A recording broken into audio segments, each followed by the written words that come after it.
नमस्कार दोस्तों, मैं शशि सिंह आज आपको नाथ साहित्य के बारे में बताऊंगी। इसके पहले आपने आदिकालीन साहित्य के अंतर्गत अपभ्रंश साहित्य और सिद्ध साहित्य के बारे में जाना। आज आप जानिए नाथ साहित्य के बारे में कि नाथ संप्रदाय की उत्पत्ति कैसे हुई। तो नाथ संप्रदाय के पहले जो सिद्ध संप्रदाय था, तो सिद्ध संप्रदाय में मच्छिंद्र नाथ थे और उनके शिष्य गोरखनाथ थे। क्योंकि सिद्ध संप्रदाय का जो नियम था वो मच्छिंद्र नाथ के शिष्य गोरखनाथ को पसंद नहीं था और उसी के विरोध में इन्होंने नाथ संप्रदाय की स्थापना की। यानी कि उसमें जो नियम था उस नियम को ये नहीं मानते थे, उन्हीं से खिन्न आकर इन्होंने नाथ संप्रदाय की स्थापना की। तो जो ये नाथ साहित्य है, ये नाथ साहित्य में सिद्धों की वाम मार्गी भोग प्रधान साधना के विरोध में, यानी कि जो विलासता थी उसमें जो ये पंच मकार थे उन्हीं से घृणा करके ये सिद्धों की वाम मार्गी भोग प्रधान साधना के विरोध में उसी से घृणा करके गोरखनाथ ने नाथ संप्रदाय की स्थापना की थी। तो विरोध के रूप में आदिकाल में नाथ पंथियों ने हठ योग साधना का आरंभ किया।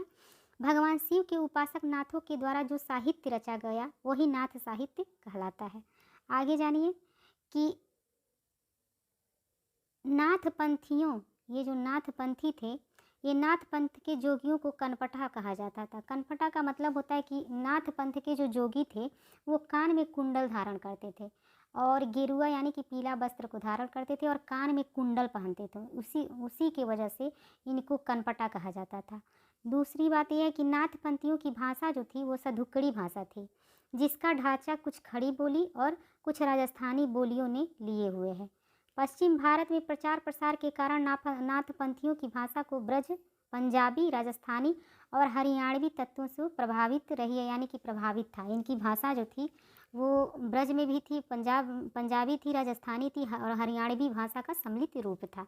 अब जानिए कि नाथ पंथ की जो नाथ साहित्य था उसकी विशेषताएं क्या थी। तो नाथ साहित्य की जो विशेषताएं थी वो नारी को साधना का केंद्र मानते थे। वो जैसे जो सिद्ध संप्रदाय के लोग थे वो नारी को साधना का केंद्र मानते थे, लेकिन जब नाथ संप्रदाय के लोग हुए तो नारी को साधना के केंद्र से अलग कर दिया। यानी कि इनके संप्रदाय में नारी का कोई महत्व नहीं था, नारी को इन्होंने सम्मिलित नहीं किया। ये जो थे ये नारी का निंदा करते थे सर्वाधिक और इन्हें नारी से कोई वो नहीं था। ये इनका जो संप्रदाय था वो शुद्ध रूप से था, यानी कि पंच मकार जो था उनका इन्होंने त्याग कर दिया था। इन्होंने मनोविकार की निंदा की और भोग विलास की भर्त्सना की, यानी कि मांस, दुरा, मैथुन, मत्स्य और मुद्रा जो ये 5 मकार थे उनका इन्होंने त्याग किया। ये इन्होंने चारित्रिक शुद्धता पर बल दिया। तीसरा जो है वो चारित्रिक शुद्धता पर बल दिया और ब्रह्मचार्य के विरोध में इन्होंने भक्ति योग साधना को आधार बनाया।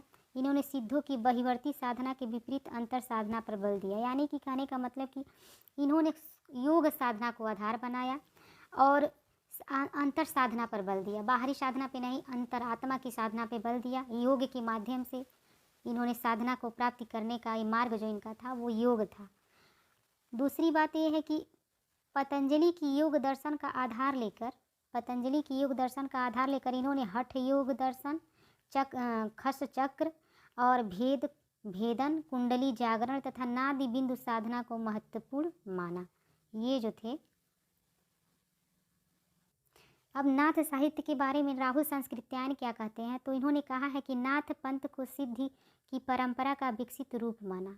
राहुल संस्कृत्यायन कहते हैं कि ये जो नाथ पंथ परंपरा है ये सिद्ध साहित्य का एक विकसित रूप है।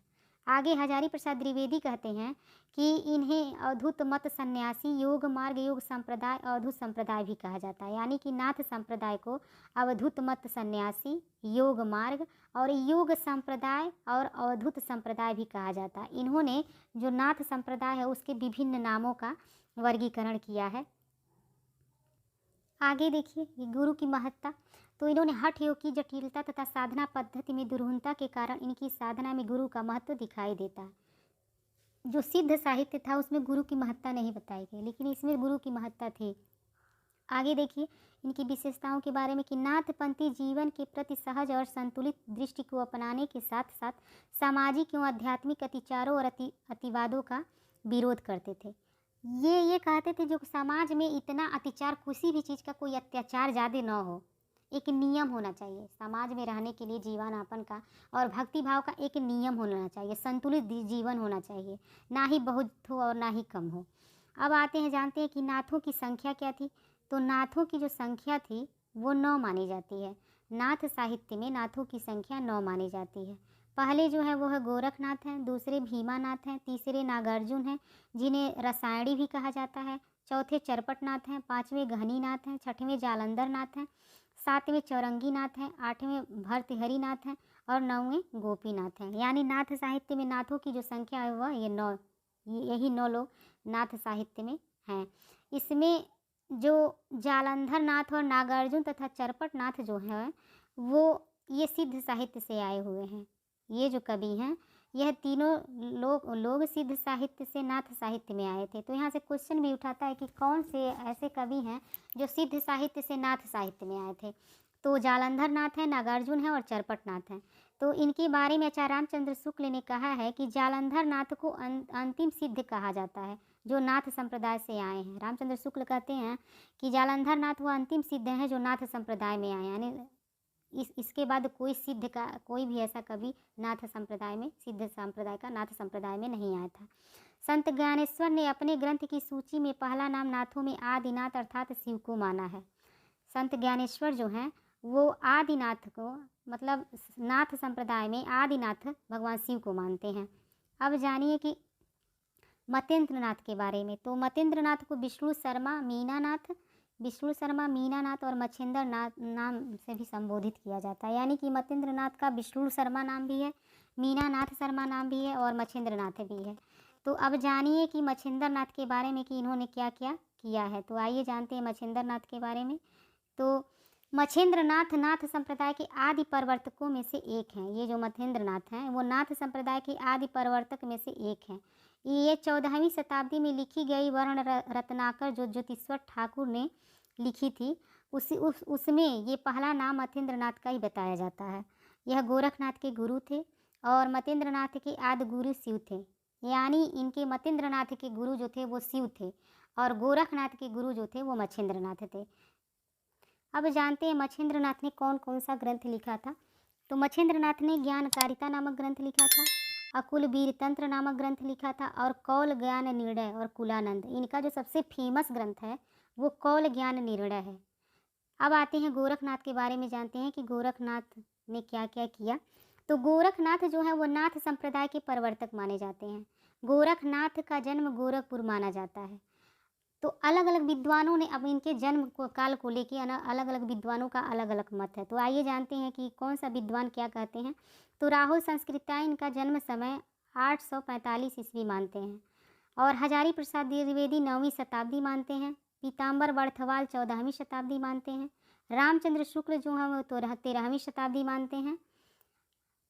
राम कुमार वर्मा जो हैं, ये जो राम कुमार वर्मा है वो 13वीं शताब्दी मानते हैं। तो जो राम कुमार वर्मा का जो मत है वही सर्वमान्य है, यानी कि सभी लोग इसी को मानते हैं कि इनका जो समय काल है वो 13वीं शताब्दी माना जाता है। आप जानते हैं कि मिस्र बंधुओं ने गोरखनाथ को प्रथम गद्य लेखक माना। ये मिस्र बंधु हैं वो गोरखनाथ को प्रथम लेखक मानते हैं। हजारी प्रसाद द्विवेदी गोरखनाथ को अपने युग का सबसे बड़ा नेता मानते हैं। गोरखनाथ को अपने युग का सबसे बड़ा नेता। डॉक्टर पीताम्बर बर्थवाल ने इनकी 40 रचनाएं बताई हैं। इनकी रचना के बारे में जान लीजिए। तो डॉक्टर पीताम्बर जो बर्थवाल हैं इनकी रचनाओं के बारे में ये कहते हैं कि 40 रचनाएं हैं जिसमें 14 रचना प्रमाणित मानी जाती है। तो इन 14 रचनाएं कौन कौन सी है उसके बारे में जान लीजिए। तो पहली जो रचना है वह शबद है, दूसरी सप्तवार है, तीसरी पद है, चौथा प्राण सांकली है, पाँचवां 15 तिथि है, छठवां पंचमात्रा है, सातवां शिष्या दर्शन है, आठवां नरवे बोध है, 9वां अभय माता जोड़ है, 10वां आटम बोध है, 11वां मच्छिंद्र गोरख बोध है, 12वां रोमावली है और 13वां म्यान 34 है और 14वां माता जोड़ है। यानी कि ये 14 रचनाएं जो हैं ये गोरखनाथ की मानी जाती हैं। अब इनके बारे में एक कथन है कि जोई जोई पिंडे सोई सोई ब्रह्मांडे, जोई जोई पिंडे सोई ब्रह्मांडे। अगला जानिए कि पीताम्बर बर्थवाल ने 1942 में इनकी रचनाओं का संकलन गोरखवाणी नाम से की है। तो यहाँ से क्वेश्चन आता है कि किस लेखक ने गोरखनाथ के जितने रचनाएं हैं उसका संकलन इन्होंने गोरखवाणी नाम से किया है। तो डॉक्टर पीताम्बर बर्थवाल ने किया है। तीसरे जो आदिकाल के कवि हैं वो हैं चरपटनाथ। जिनको चरपटिया नाथ भी कहा जाता है और चरपटिया भी कहा जाता है। तो चरपट नाथ गोरखनाथ के शिष्य थे। ये जो चरपट नाथ हैं वो गोरखनाथ के शिष्य थे। चरपट नाथ का वास्तविक नाम जो है वो चरकानंद था। यह कुकुरिप्पा के गुरु थे, यानी जो सिद्ध साहित्य के कुकुरिप्पा कवि थे उनके गुरु जो थे वो चरपटनाथ थे। और चरपटनाथ गोरखनाथ के शिष्य थे, यानी गोरखनाथ के शिष्य चरपटनाथ और चरपटनाथ जो हैं वो कुकुरिप्पा के गुरु हैं। इनका जन्म जो है वो चंपारण रियासत के राज परिवार में हुआ था। इन्होंने भेषधारी योगी को निकृष्ट कहा। इन्होंने जो भेषधारी योगी है उनको निकृष्ट कहा। इन्होंने आत्मा के योगी बनने पर बल दिया, यानी कि इन्होंने आत्मा पवित्र होना चाहिए, बाहरी रूप कैसा भी रहे उससे कोई मतलब नहीं होना चाहिए, चाहे वो कपड़ा पीला पहने चाहे लाल पहने उससे कोई मतलब नहीं है। मन निर्मल होना चाहिए, आत्मा पवित्र होनी चाहिए, उस पर इन्होंने बल दिया है। अब जानते हैं चौरंगी नाथ के बारे में। तो चौरंगी नाथ गोरखनाथ के शिष्य थे। चौरंगी नाथ और चरपटनाथ दोनों गोरखनाथ के शिष्य थे। चौरंगी नाथ मूल रूप से पंजाब के निवासी थे। इनका एक ग्रंथ माना जाता है, मिला है, जिसका नाम है प्राण सांकली। चौरंगी नाथ का जो ग्रंथ है उसका नाम है प्राण सांकली। अब जानते हैं गहरी नाथ के बारे में। गहनी नाथ को नैनी नाथ भी कहा जाता है। गहनी नाथ का दूसरा नाम नैनी नाथ है। इनके गुरु का नाम गोरखनाथ है। इनकी रचनाओं में कृष्ण भक्ति की प्रधानता थी। इनकी भाषा मराठी थी। इन्होंने शिक्षा संत ज्ञानेश्वर के पितामह गोविंद पंथ जी से शिक्षा प्राप्त की थी। यानी कि जो संत ज्ञानेश्वर के पितामह थे, यानी कि दादाजी थे, जिनका नाम गोविंद पंथ था, उन्हीं से इन्होंने शिक्षा की प्राप्ति की थी। अब जानते हैं जालंधर नाथ के बारे में कि जालंधर नाथ का क्या क्या रचना है, उन्होंने क्या क्या किया है। तो जालंधर नाथ को बालनाथ भी कहा जाता है और ज्वालेंद्र नाथ भी कहा जाता है।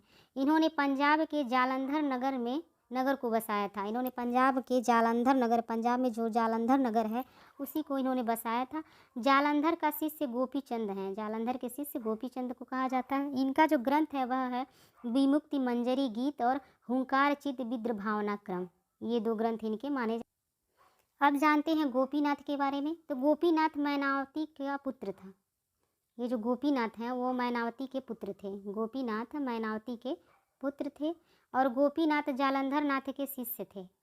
अब आते हैं भर्तृहरि नाथ के बारे में जानते हैं। तो भर्तृहरि नाम, इनका जन्म उज्जैन में हुआ था और इनके गुरु जालंधर नाथ थे। इनका जो रचना है, जो ग्रंथ है वो भर्तृहरि शतक है।